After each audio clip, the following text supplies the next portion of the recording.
The door of the ark grinds open, releasing a breath of stale air into a world that no longer resembles the one that existed before the waters rose. The ground is soft beneath Noah's feet, a landscape reshaped by the violence of the flood. The mountains around him bear scars carved by torrents that once roared over their peaks.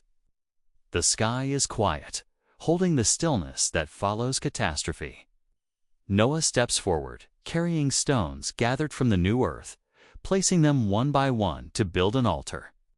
The smell of damp soil mixes with the rising smoke as the first sacrifice burns.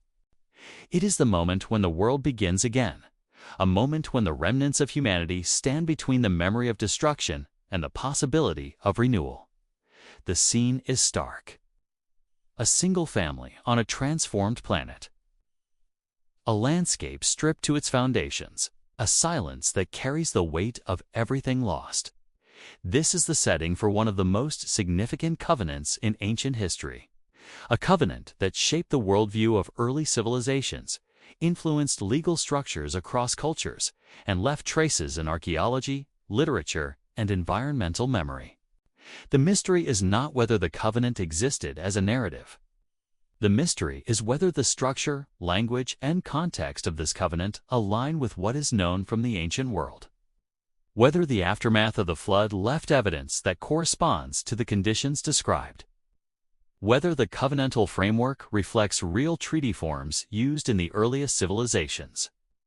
And whether the environmental markers of the post-flood world match the patterns preserved in ancient texts. The investigation begins with the first major discovery. A discovery that reveals how the earliest covenantal structures emerged from a world rebuilding itself after catastrophe. Please like this video to help support evidence-based Bible documentaries. Evidence 1. The discovery. The first major piece of evidence lies in the structure of the covenant itself. The covenant with Noah contains elements that align with some of the earliest known treaty forms in the ancient Near East. These treaty structures appear in inscriptions, tablets, and legal documents from civilizations that emerged shortly after the period associated with the flood traditions. The claim is that the covenant with Noah reflects a real historical framework used by early societies to establish binding agreements between a superior authority and a subordinate party. The source of this evidence is the corpus of ancient Near Eastern treaty texts. These include Sumerian city-state agreements, Akkadian legal codes, and early Hittite treaties. Although these documents vary in detail, they share a recognizable structure. Identification of the parties.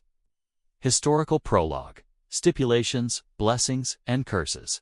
Witnesses, signs, or symbols that seal the agreement. The covenant with Noah contains several of these elements. It identifies the parties. It references the historical context of the flood. It establishes stipulations related to life, blood, and justice.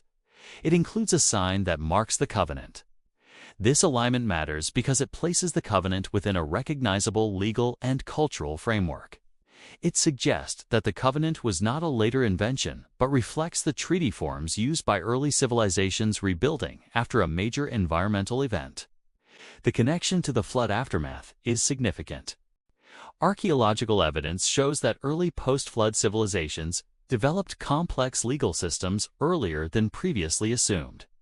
Excavations in Mesopotamia reveal administrative tablets, boundary markers, and legal inscriptions dating to the early 3rd millennium BCE. These documents show that societies emerging from periods of instability often formalized agreements to establish order and define relationships between communities and their rulers. The covenant with Noah fits this pattern. It appears at a moment of global reset, when the world transitions from chaos to stability. The structure of the covenant mirrors the legal frameworks used by early societies to rebuild after environmental or political upheaval. The discovery deepens when examining the environmental context. Geological evidence indicates that the early post-flood period was marked by significant climatic shifts. Rapid cooling in some regions, increased rainfall in others. Changes in sea levels and river courses. These environmental changes forced early communities to adapt quickly. developing new agricultural practices, settlement patterns, and legal structures. The covenant stipulations reflect these conditions. The emphasis on life preservation aligns with a world recovering from population collapse. The prohibition against shedding blood corresponds to the need for social stability in small, vulnerable communities. The mandate to repopulate the earth reflects the demographic realities of the time. The sign of the covenant, described as a phenomenon in the sky, aligns with atmospheric changes documented in ice cores and sediment layers. These records show shifts in atmospheric composition and light scattering patterns during the early post-flood period. While not definitive, they provide a scientific backdrop for the appearance of unusual atmospheric phenomena that could have been interpreted as signs.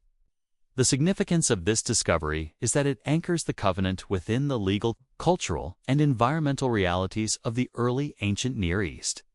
It shows that the covenant structure is not anachronistic, but consistent with the earliest treaty forms known to archaeology. This evidence sets the stage for the second major discovery, a discovery that confirms the covenant's historical plausibility by revealing how ancient civilizations rebege memories of a foundational agreement that shaped their understanding of order and justice. If you are finding this fascinating, consider subscribing so you do not miss the next investigation. Evidence 2. The confirmation. The second major piece of evidence comes from the widespread presence of flood aftermath covenants and renewal agreements in ancient cultures. These agreements appear in texts, inscriptions, and oral traditions across the ancient world. They share structural and thematic elements with the covenant with Noah, suggesting a common cultural memory of a foundational post-flood agreement. The claim is that multiple ancient civilizations preserved echoes of a covenant established after a catastrophic flood. The source is the comparative study of ancient texts, including Mesopotamian, Anatolian, and early Indo-European traditions. These texts describe agreements between deities and humans, often following a period of destruction or environmental collapse.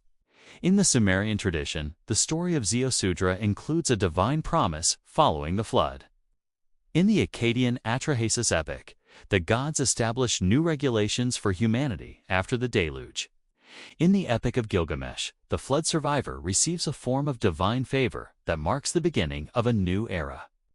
These accounts differ in detail, but share a core structure: a catastrophic flood, a surviving remnant, a divine or authoritative figure establishing new rules for the post-flood world. This matters because it confirms that the concept of a post-flood covenant was not isolated. It was part of a broader cultural memory preserved across civilizations. The consistency of these traditions suggests that early societies experienced a real event that required the establishment of new social and legal frameworks. The covenant with Noah stands out for its clarity and structure. It contains explicit stipulations, a defined sign, and a universal scope. This level of detail aligns with the formal treaties found in early Mesopotamian archives. The presence of similar covenantal elements in other flood traditions strengthens the case that these agreements reflect real historical practices.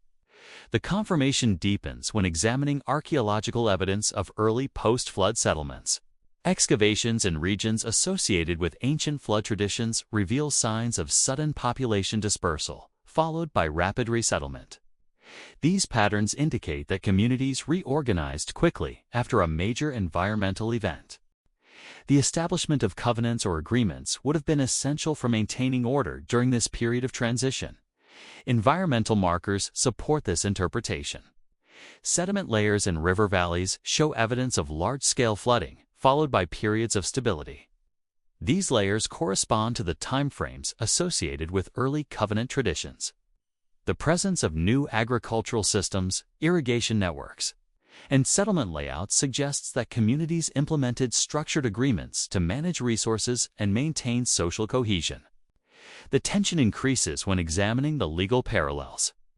Early Hittite treaties contain stipulations related to violence, justice, and land use that resemble elements of the covenant with Noah. These parallels indicate that the covenant reflects a broader legal tradition that emerged in the aftermath of environmental upheaval. The convergence of textual, archaeological, and environmental evidence confirms that the covenant with Noah fits within a real historical framework. It reflects the legal and cultural practices of early civilizations rebuilding after catastrophe. It aligns with the global memory of a post-flood agreement preserved across cultures. This discovery sets the stage for the final and strongest evidence, a revelation that uncovers the structural and symbolic features of the covenant and shows how they correspond to the earliest known treaty. Systems in human history. Do you have anything to add to the conversation? Please add your voice to the comments below. Evidence 3. The Revelation. The final and most compelling piece of evidence lies in the structural and symbolic features of the covenant with Noah. These features align with the earliest known covenantal systems used by ancient civilizations to formalize relationships between rulers and subjects. The claim is that the covenant with Noah reflects a fully developed treaty form that predates or parallels the earliest documented legal agreements in human history. The source of this evidence is the comparative analysis of ancient treaty structures.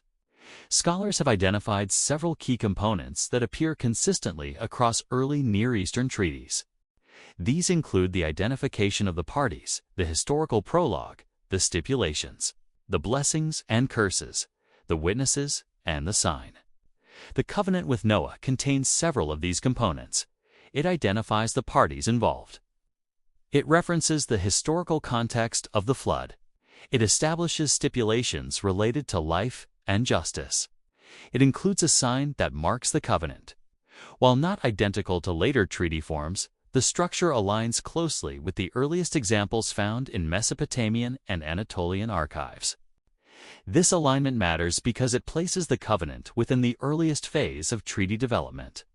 It suggests that the covenant reflects a real legal framework used by early societies to establish binding agreements. The presence of a sign, described as a visible phenomenon in the sky, corresponds to the use of symbols or markers in ancient treaties. These symbols served as reminders of the agreement and reinforced its authority. The revelation deepens when examining the symbolic significance of the covenant's sign. Ancient treaties often included physical markers, such as boundary stones, inscriptions, or ritual objects. These markers served as witnesses to the agreement and represented the authority of the parties involved. The covenant with Noah uses a natural phenomenon as its sign. It's a feature that aligns with early traditions of using celestial or atmospheric events as symbols of divine authority. Environmental evidence supports this interpretation. Atmospheric changes during the early post-flood period could have produced unusual optical phenomena. These phenomena would have been interpreted as signs or symbols of divine presence. The use of such a phenomenon as the sign of the covenant reflects the cultural and environmental context of the time. The structural features of the covenant also align with early legal traditions. The stipulations related to life and justice correspond to the earliest known legal codes, which emphasize the protection of life and the regulation of violence. These codes emerged in societies recovering from periods of instability, reflecting the need for order and stability. The covenant's universal scope is significant. While most ancient treaties applied to specific communities or regions, the covenant with Noah applies to all humanity and all living creatures. This universal scope aligns with the global impact of the flood and reflects the need for a comprehensive agreement in the aftermath of a world-altering event. The emotional and historical impact of this revelation is profound. It shows that the covenant with Noah is not an isolated narrative, but part of a broader legal and cultural tradition. It reflects the earliest attempts of humanity to establish order in a world reshaped by catastrophe. It aligns with the legal structures, environmental conditions, and cultural memories of the ancient world. This evidence reshapes the entire narrative. It reveals that the covenant with Noah stands at the intersection of history, law, and environmental memory. It shows that the covenant reflects real treaty forms used by early civilizations.